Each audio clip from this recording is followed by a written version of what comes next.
Broadcasting the information the mainstream media won't touch. This is The Richie Allen Show in association with DavidIke.com.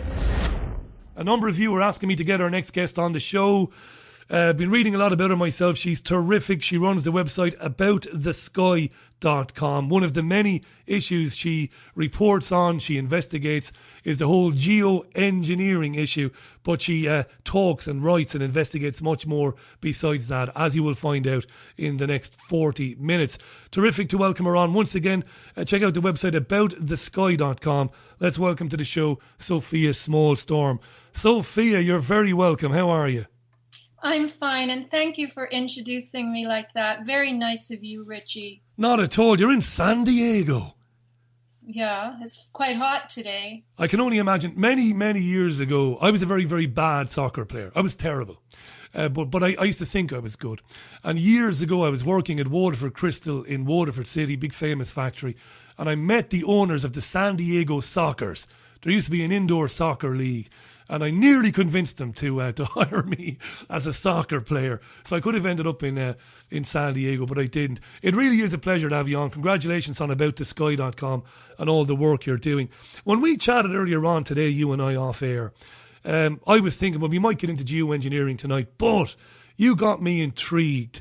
And we started to talk about staged events and hoaxes like Sandy Hook and how those come to be and who's responsible for those, why they happen, where the money comes from and all of that. I think it's absolutely fascinating, Sofia. And in fact, no joking whatsoever, learning you were coming on tonight, a number of our listeners said, please ask Sofia to talk about Sandy Hook and why that seems to be so important to her as a single event. Why is it so important to you, the Sandy Hook shooting? Well, let me jump to the Mount Everest pinnacle of all this, which I've just come to understand, Richie. Yeah. You know, we have all these shootings. They're all over the country. They're not only happening here, they're happening in Europe. But what I have learned is that these are all militarization grants. They are all paid for by contract from the governments of these countries. Now, let's go to the top, to the elite who design the way the world is going to be and how it's going to function. As we know, they own the banks. As we know, they create money out of nothing. So they've got all this money that they throw to these governments who love to borrow trillions and trillions. We see that, we know that. And the governments funnel these trillions down the pyramid to all their cities and agencies and police departments. And one big thing that's going on now in America is the militarization of the country. So the government is incorporated. This happened back in the 1800s, 1869, 1871, and all of the cities, agencies, police departments, school districts, you name it, they're all incorporated today. They are all listed on Dun & Bradstreet, a registry of corporations. And what are corporations? They're legal constructs. They're only paper entities, and they're designed to interact with one another through commerce. So now that they have incorporated everything, including us, by way of our all capital letters straw man name, they can redo the world simply by paying this money to everyone. And the problem that I see is that so many of us are willing to take federal money.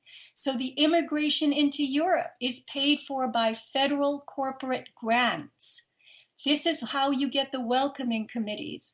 This is how you get the school shootings. Everything is paid for.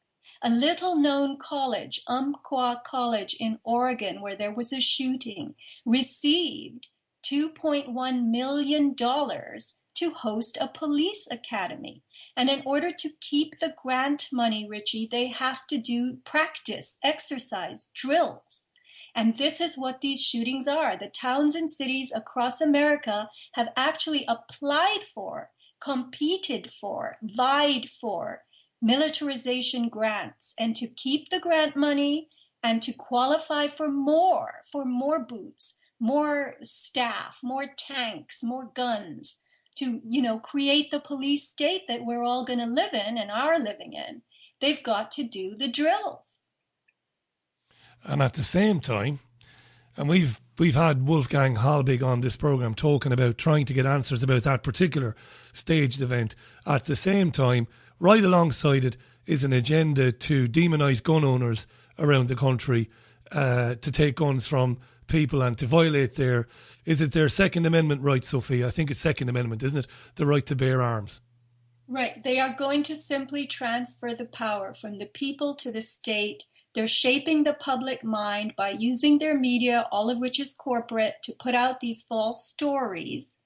And then the public believes it. The public is willing. All of this is the design of the new world order. And it's all facilitated through government grants, federal grants. And a number of listeners are saying, I told you we'd get bombarded with tweets, and I'm not going to get in the way of you because I want to hear what you have to say. But a number of them are saying, look at all the money that poured in after Sandy Hook, lottery wins, etc., grants, all sorts, millions of dollars. One listener saying, Sofia has the system sussed. But people don't, Sofia. And you said this to me today when we were having a chat about what we were going to talk about. Despite the fact that a lot of this is out in the open, and you've been able to source this information, and I'm guessing that it's not always difficult to find the information. It's there for anybody who wants to see it, but people choose not to see it. Why? Well, listen, they have made us into a consumer culture. So people have been titillated on a very low level. Eating, drinking, amusement. I mean, really, they're not using higher faculties. People have been taught that satisfaction is material. And the more material, I want to say crap, excuse me. You can say crap. You can say crap. Go ahead. The happier you're going to be, the better you're going to look. And this is another thing, Richie. The cities and towns all over the United States want to look progressive. They want to have the fancy train station with the high-speed rail. They want to have these community centers and flashy libraries. None of this is taxpayer money. They let us think it's taxpayer money, but it's all New World Order grants. So we are all immersed in this contracting and commerce. This is what our consumer self is. It's a commercial self. It wants commerce. It wants new shoes, a new car, new clothes, So we have to change that whole way of being. And how many people are willing to do that? And here's the thing. You're only going to do that, most likely, once you've had it and you've realized on a spiritual level it's doing nothing for you, right?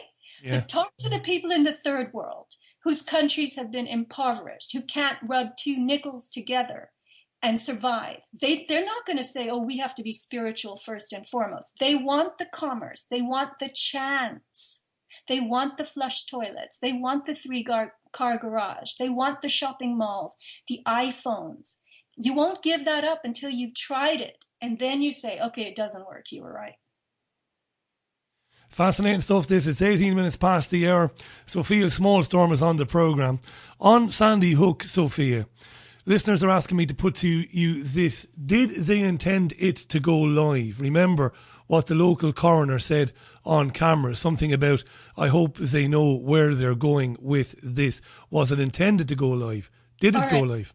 As I see it, Sandy Hook was what they call an integrated capstone event conducted by federal agencies, Department of Homeland Security and FEMA. Now, these are corporate agencies. They're subdivisions of the federal government. So the exercise is multi-level. It uses resource teams, they call them, from all different walks of life. So the hospital is one resource team. The EMTs are another. The police is another. The media is another. So what they do is everything is about real-time documentation. You are to conduct the exercise as though it's going on in real time. So they throw a part of the exercise out to the media and say there's been a shooter at this school, and the media runs off in all directions, taking the little scraps they have, trying to build a story. This is why the facts don't add up, right? And so then this drill or exercise is ongoing, Richie. It doesn't stop the day of the event. There is an observation process, an observation of the society, how is it responding to what we've just thrown out there?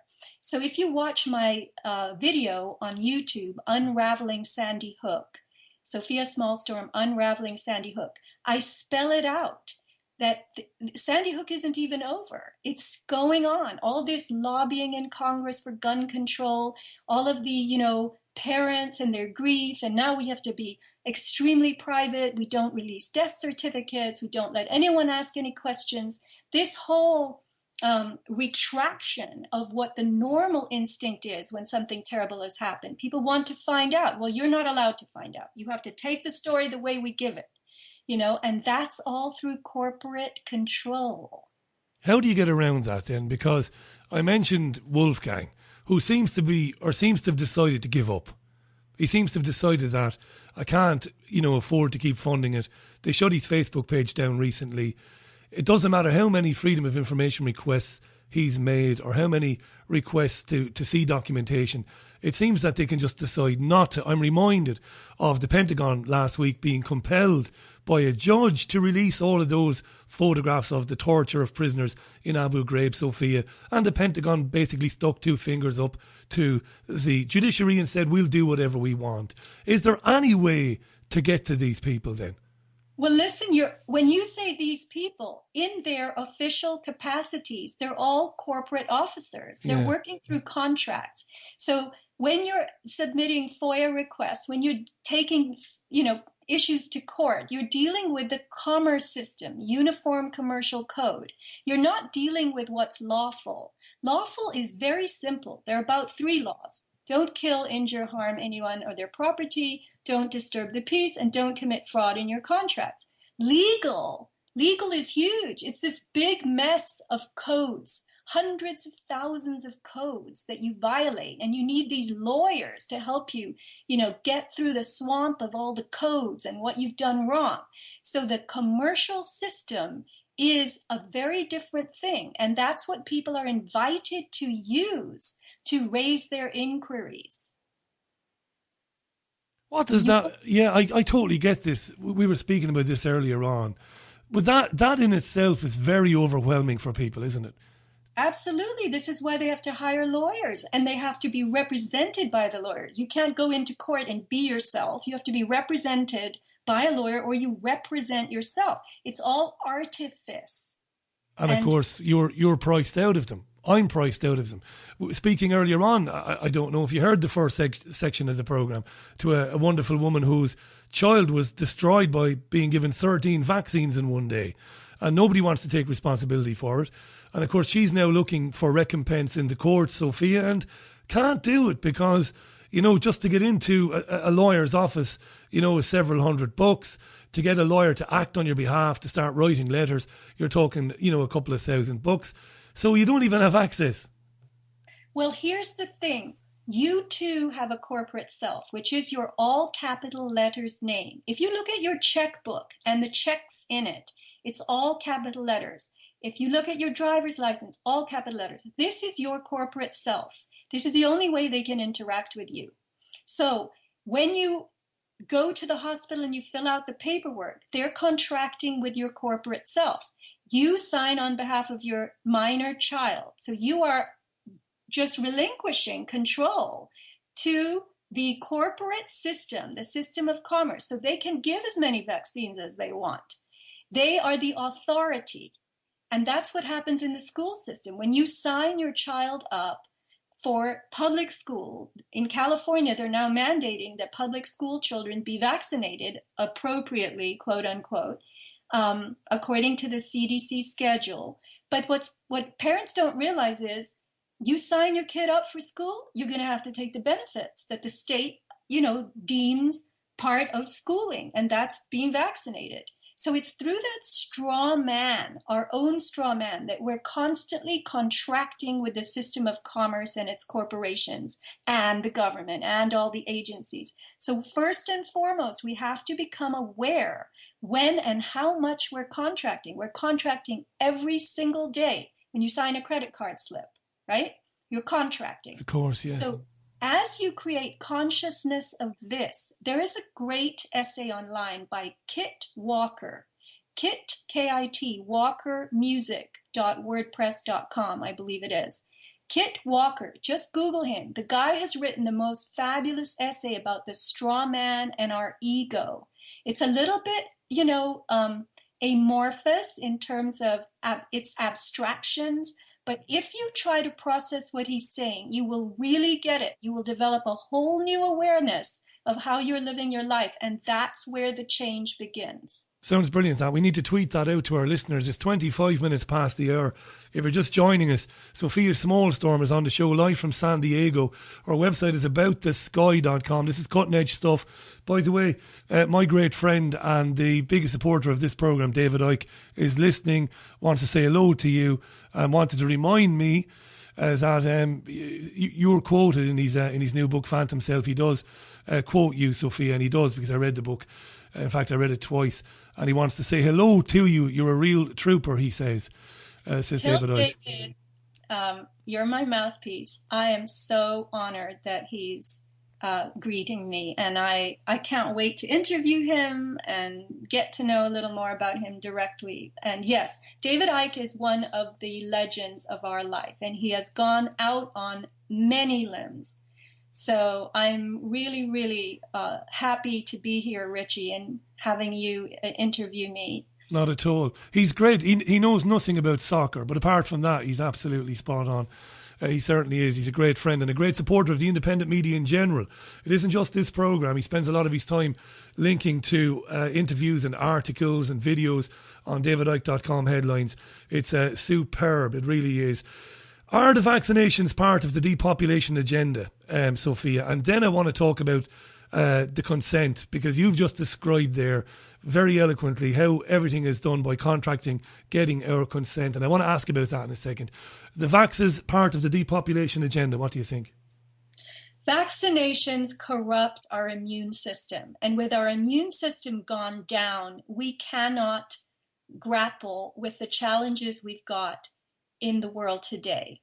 We've got toxicity issues. We've got all kinds of things that are requiring the cells to expend inordinate amounts of energy. We're not dying from microbial diseases anymore. We're dying from degeneration and our systems failing. And when you blow a hole in the immune system, as vaccines do, and of course vaccines can introduce any other thing into the bloodstream and mess with the body, the way it was designed, its optimal functionality. So not everyone is going to die from everything, right?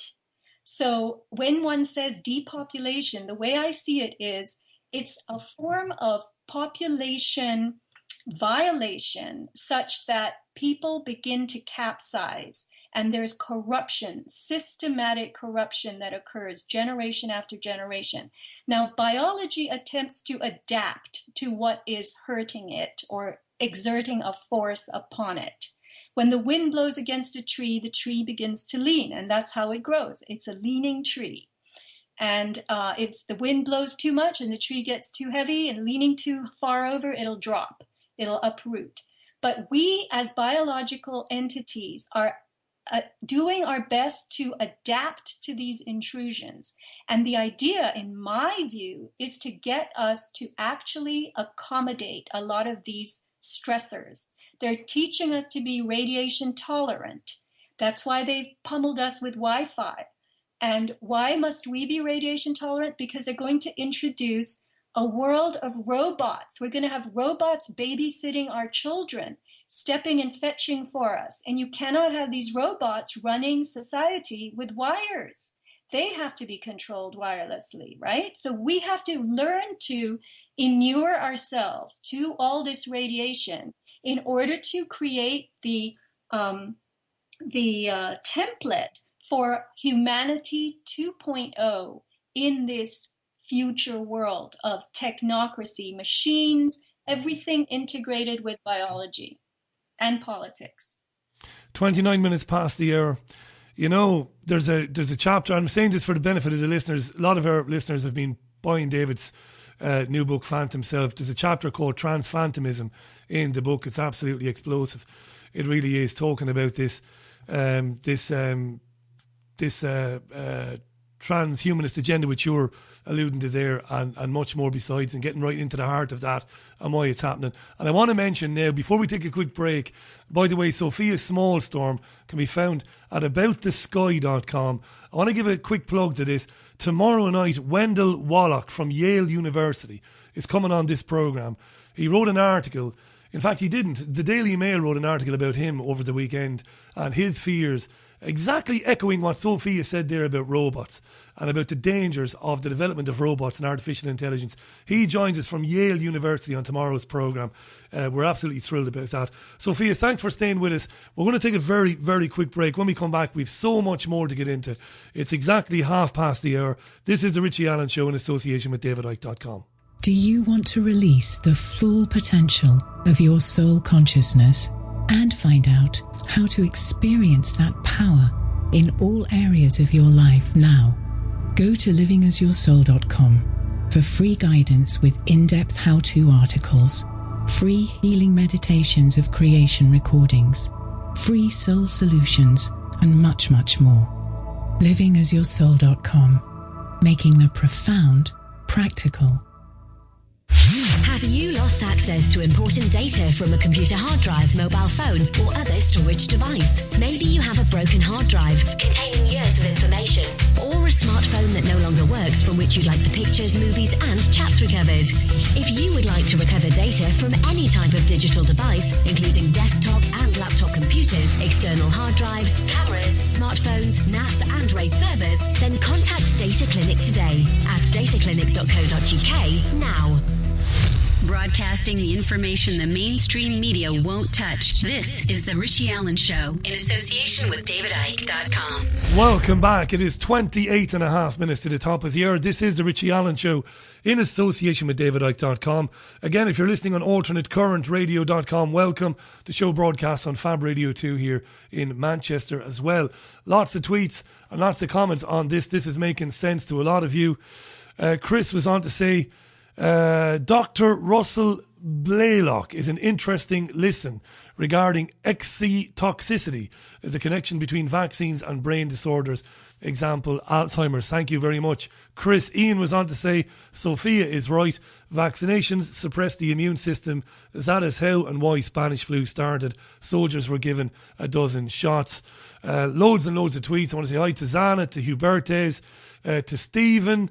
A lot of you making comments about the Daily Mirror story about the guy who lost his legs on the 7th of July. Yes, it is absolutely horrifying. There's no doubt about that. Our guest this hour is Sofia Smallstorm. Go to aboutthesky.com. Sofia, thanks for staying with us. I told you the hour would fly. But then again, you weren't surprised. You weren't surprised. Now, consent. You described very, very, very well and in a very easy to understand way consent and consent given by contract.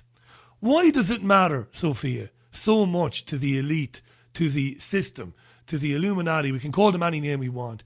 Why does that matter so much? Is that it is by our consent. They can do it anyway. Well, that's right. But, it could be, Richie, that they have their own cosmic plane of explanation going on. And when they alert us by way of even movies, television, it's in advertising, what's going to happen. And it happens to us. And we sit and we watch the television. We watch these shows into which they've inserted all their little, sign symbols, even plot lines. And we sit and we lap it up. So if we're accepting it and willingly participating, then you know what? We deserve it. And then the onus, the guilt, if they even have that word in their vocabulary, but they are absolutely absolved of any responsibility for what they're doing to us because we are participating. Amazing thing happened today, Sofia. There's a wonderful woman called Claire who's going to be helping out the production of the radio show because it's difficult. As you well know, you're an independent producer of brilliant content yourself. I'm not saying my content is brilliant, no, far from it. I wasn't making a comparison. You produce brilliant content, so you know how difficult it is to do it by yourself. Anyway, Claire's coming on board, a great lady, a journalist herself, really interested in this information. The reason I'm thinking of Claire is Claire recently had a child, and when we were talking today, I asked her. She mentioned that the local authority, Sofia, the local authority care workers came along to check up on the baby. Now, you'll be aware of this. Some of our listeners won't be. This is what happens in England. So, just out of curiosity, I said to Claire, did you let them in? And Claire said, yeah, I did, yeah. You know, it isn't her first child. And she let them in and they weighed the baby and they made a couple of comments. And everything looks great, well done. And congratulations, we'll be off. We'll call back again soon. The reason I ask this is because I've learned a few things from listening to people like you and David and others, is that if we were to have a child in this country, and we wouldn't, anyway, we would leave. If my partner was to become pregnant, we would leave and we would go somewhere else. I certainly wouldn't be letting him in the door. And that sounds to me like a kind of a form of consent there. Why would you allow these people into your home, into the home that you own, your domicile, the house that you mortgaged, that you now own? Why would you let them in there?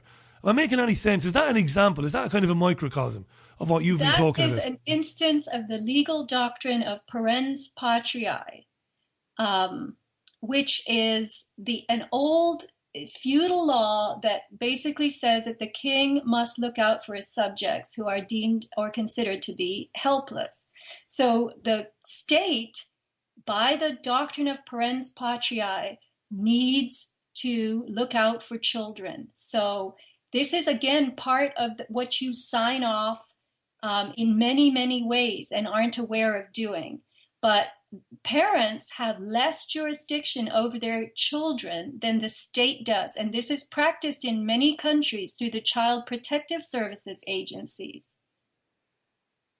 And this is something we've covered extensively on the show, the whole issue of forced adoption, what that's really all about. It's not just about the money. Do you get frustrated, Sofia, as David, I think, gets frustrated? Now, I don't talk for David at all, but I get the sense that he gets frustrated, that so much of this is when, particularly in, you mentioned today people whom are alive to this and people whom are not.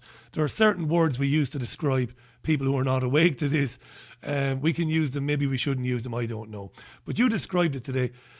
One of the frustrations, and I'm guessing you're frustrated as well, is that people look at what goes on and they put it down to just endemic corruption. That's what it is. It's got to be about that. You know, by nature, people are greedy and they're corrupt and they're filthy and they're dirty and they will steal and they will rob and they will do all these things. But of course, it's much, much, much, much more deep than that. Do you get frustrated that people keep going back to corruption? Example, the United States is considering invading Syria on the ground now at the behest of Saudi Arabia. And a lot of people will say, oh, this is all about oil and it's all about money. It isn't. Does that frustrate you? Well, of course it frustrates me, and it makes you ponder what is the true nature of the human being. The true nature, Richie, is cooperation. Ask anyone the time on the street. Chances are 99 out of 100, they will actually now go to trouble. They'll dig out their phone and look at the time. In the old days, they would flip their wrist and look at the watch on their wrist. But people are naturally cooperative, but we've been manipulated and allowed ourselves to be manipulated so that our natural cooperation is changed. It's knocked down a level into competition. That is changed, knocked down a level by further manipulation into conflict, right? And then they manipulate us with our conflicts that they've manipulated us into having. One level down below that into this very, very base state. Eat or be eaten, kill or be killed. So that's it. We're taken from cooperation down to competition, down to conflict, down to eat or be eaten, kill or be killed. And that's why everybody's willing to go to war. That's how base they've gotten. That's how they've allowed themselves to be driven that low. 21 minutes to the top of the hour. If you've got a question or a comment for Sofia, you better be quick about it because we're going to run out of time very quickly. Our website is aboutthesky.com. Go to YouTube and look for Sofia Smallstorm. And when I was researching her, there's some fantastic videos out there with Sofia disseminating this information and putting it out there. It really is terrific. And I ordinarily don't do this as much as I've done it tonight, but I've got to mention, because of the nature of what we're talking about, this is... all of this information brought up to date with current events, is mentioned and is discussed and talked at length in David Icke's book, Phantom Self, which has just been released. All details on where to get it on davidicke.com. Like I said, I've got a copy of it. More and more of you getting it now as it's being posted out to you. Let me just go through a few tweets there, Sofia. On the YouTube video which we've tweeted out, Huberte says everybody needs to watch this. The truth is hidden in plain sight. Ian came back on to say, I fully agree with Sofia on manufacturing consent. It is part of occult theology. Warn us, and if we don't act, it's then consent. Helen was on to say, Helen Wynn, how you doing, Helen? This is fantastic information. It is, Helen, but the question is, what do we do with it? What should people do with it? And when people come to understand it, what's the next step for it? What do you do with it? Loads of tweets coming in. Sam was on to say, saw an article about wearing headsets while watching sport to make it seem like you're there in the stadium. How sociable, says Sam, sarcastically. It's exactly what they want. No connection with one another. The Matrix even is looking like a documentary nowadays. Brilliant tweets coming in at Richie Allen Show on Twitter. That's it, Sofia, you know. Isn't it amazing how they sell this transhumanist technology as such a wonderful thing? Isn't it wonderful? You sit there and you imagine you're in the stadium. Well, what happened to going to the stadium with your friend and having a hot dog and watching the game? It's all isolating, isn't it? Right. That, I call it the two-dimensional world versus the real world. Right now, the three-dimensional real physical world is simply a container for 2D, for what's coming up to us through our screens. We're doing our friendships through our screens, our experiences through our screens. And, you know, when someone crosses the street and a car honks its horn, they look up in annoyance because they're busy on their phone. And the third dimension is a nuisance. It's a nuisance. That's how people are regarding it. They are transporting themselves into second dimension life in which they can become complete fictions, which ties in. They can post false photos, tell false stories. It ties in with the whole straw man. They're becoming their dead fictional self willingly. And one of the big side effects of this is the death of discourse, the death of discussion, the death of exchanging ideas. We use Facebook. I notice you don't so much, Sofia, which is very interesting. You might tell us why. I'd be interested to know. I use it, and yet I see it for what it is. It has built maybe millions of narcissists who spend their time alone, putting out silly comments, and maybe not silly, I shouldn't say silly, but putting out ideas and putting out opinions and stuff like that, but not in a way that's designed to evoke a conversation or to promote a conversation. More in a way to say that this is what I think, now you validate my opinion. And it's kind of sinister, really. Now, what I've just said isn't new. It's not, it's not new. Most people, I think, understand that. But I've noticed you don't use it very much, Facebook. I don't use it, period. I don't use it. You don't use it, yeah. Is that the reason why? Well, I'm not a tech type of person. I don't get excited when there's a new model of something. And I don't want to have to go to a screen just to see what's on my Facebook page now, who has responded. I don't want to do any of that. It's irritating to me. I'd rather take a long walk and be in my own head and process things myself than look at the two-dimensional world every 2 seconds. A lot of people have been saying to me recently, Richie, you talk about the migration crisis. You talk about people leaving Syria and Libya. And you and I talked about it today, briefly, Sofia, when we were having a chat there today. And the paradox. We know why the system is destroying these countries. We know why they want to drive millions of migrants into other countries. You talked today about, which I thought was fascinating, the reverse effect happening then. Ethnic Europeans having to go to third world countries when contracts are offered to rebuild these places, which is incredible. Listening to you talking about that today. Right. They will do a population swap. There's a phase 2. Phase 1 is ruin these people's countries in the third world, which they've been doing now for decades. Drive the people into the Western world. Tell them there's work waiting for them, brides, whatever you want to, throw in to make it attractive, prosperity. And then say to the Europeans, eventually, hey, there are government grants to build Syria, to rebuild the infrastructure, to build all the African countries. And we need skilled white labor. We need the knowledge and the experience that people have in the Western world. So would you like to relocate your family? Everything will be paid for. The money is really good. And this is how they're going to do the population switch. Well, it's amazing talking to you, and especially having spent so much time in recent years working alongside David and coming to accept a lot of this, which I didn't want to. So I don't know if I said this to you today. I didn't want to deal with a lot of this. I think it's one of the great problems that we have. So many people, I think more people get this than want to admit that they get it, because admitting it is almost like, well, there's a self-challenge then inherent in that. What do I do with the knowledge that I have? And it is very, very difficult to for people to come to terms with understanding that. You know, you hear this all the time. We meet people all the time who would deny a lot of what we're talking about and would say, well, it's just complete nonsense.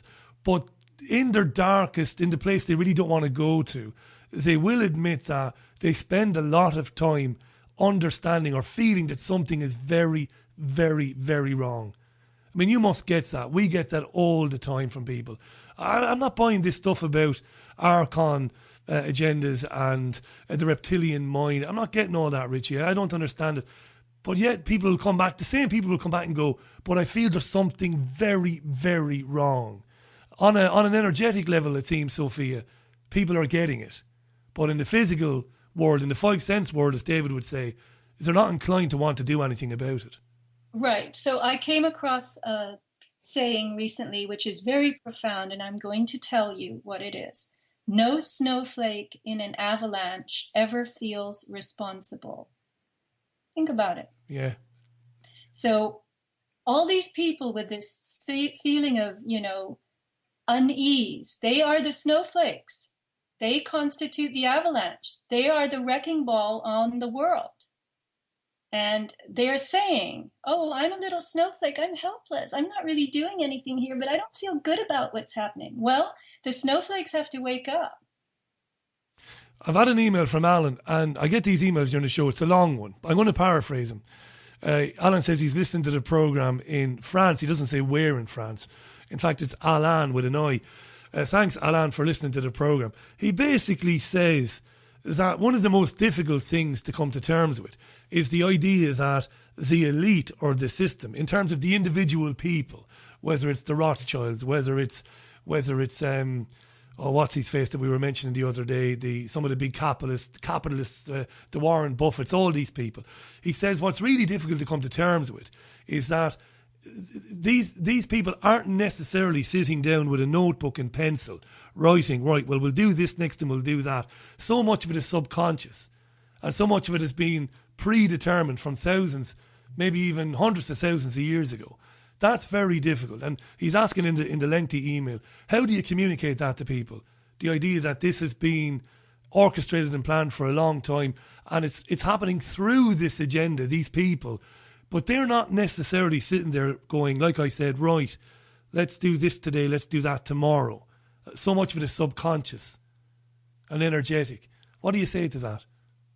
Well, look, I realized in the recent past that this Earth experience that we're all having, it was never meant to be a cakewalk or a picnic. It's not fun. There are fun things about it. It can be very lovely, but overall it's oppressive, getting worse. And therefore, we were brought into this. I don't know who did that, if we did it ourselves, but we must develop a philosophy of resilience around and from this experience. That's our real challenge here. And yes, it may be thousands and thousands of years old, what's coming down at us. We're all in a vortex now.